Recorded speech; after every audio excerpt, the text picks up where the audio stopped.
чистая, ложка металлическая, половник, чашка металлическая, то, что можно использовать над огнем.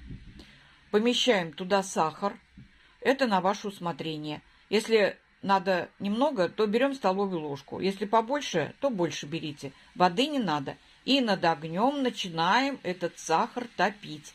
Он будет дымить, пузыриться, приобретет темно-коричневый цвет. Его тогда перелить или переливаем, опускаем вот эту ложку с сахаром